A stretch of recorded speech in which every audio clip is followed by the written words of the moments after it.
Hello student, 0.24 को p/q के रूप में बदलना है। तो ऐसे ऐसे सवाल सब अक्सर 10th क्लास में पूछा जाता है।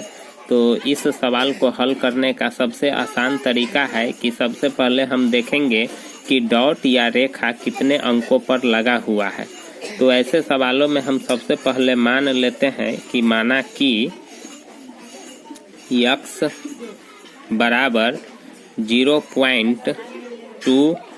अब यहाँ देखते हैं कि सिर्फ 4 पर डॉट लगा हुआ है, इसीलिए 4 का ही दोहराव होगा।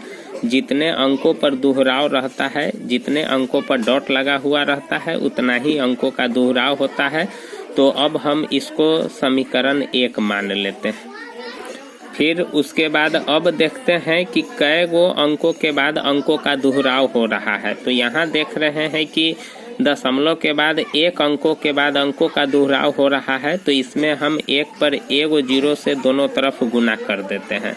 तो समीकरण 1 में 10 यानी 1 पर 1 0 का मतलब 10 से गुना करने पर। तो समीकरण में कोई भी काम करते हैं तो समीकरण के दोनों तरफ करते हैं, इसीलिए हम दोनों तरफ गुना करेंगे। तो 10 से x में गुना करेंगे तो 10x और बराबर के इस साइड 10 से गुना करेंगे तो एक अंक इधर जाएगा दशमलव, तो 2.444 यह आपका दूसरा समीकरण हो जाएगा। अब क्या करते हैं कि समीकरण 2 में से 1 को घटाएंगे, लेकिन इस चीज को देख करके घटाएंगे कि दशमलव के बाद मेरा अंक सब बराबर है कि नहीं है।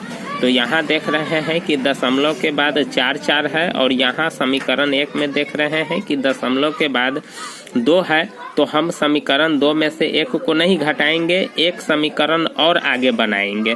तो एक समीकरण और आगे बनाने के लिए हम 1 पर 1 0 से गुना करेंगे तो दशमलव के बाद मेरा यहाँ 4 4 आ जाएगा। तो यहाँ समीकरण 2 में 10 से गुना करने पर, तो समीकरण 2 में जब हम 10 से गुना करेंगे तो फिर इधर 10 दाही के 100x हो जाएगा, और उसके बाद इसमें अगर हम 10 से गुना करेंगे तो एक अंक दशमलव और उधर भागेगा, तो यह हो जाएगा 24.444। अब यह समीकरण 3 हो गया। अब हम देखते हैं कि समीकरण 3 में दशमलव के बाद 4 4 है और 2 में भी दशमलव के बाद 4 4 है।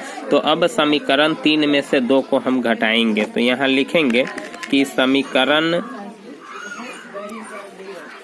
3 में से 2 को घटाने पर तो समीकरण 3 है 100x बराबर 24.444, और समीकरण 2 है 10x बराबर 2.44। यहाँ भी डॉट डॉट है और यहाँ भी डॉट डॉट है। इसका मतलब है कि आगे और 4 होगा। यह असीमित 4 है। अब हम घटाएंगे तो माइनस करेंगे।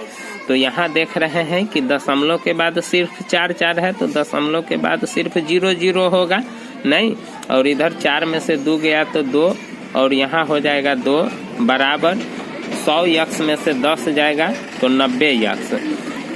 अब समीकरण एक तरह से बन गया 90x बराबर 22। अब 90 इधर गुना के रूप में है तो बराबर के उस साइड जाएगा तो भाग हो जाएगा, तो 22/90। अब यह 2 से कट जाने वाला है, 2 से 11 मरतबे कटेगा और 2 से 45 मरतबे कटेगा, इसीलिए x बराबर हो जाएगा 11/45। इसीलिए p/q बराबर 11/45। अगर स्टूडेंट समझ में आए तो चैनल को सब्सक्राइब कीजिएगा, लाइक कीजिएगा, और माइनस प्लस में दिक्कत हो तो हम आपके लिए माइनस प्लस का क्लास लेकर के आएंगे। थैंक यू, धन्यवाद।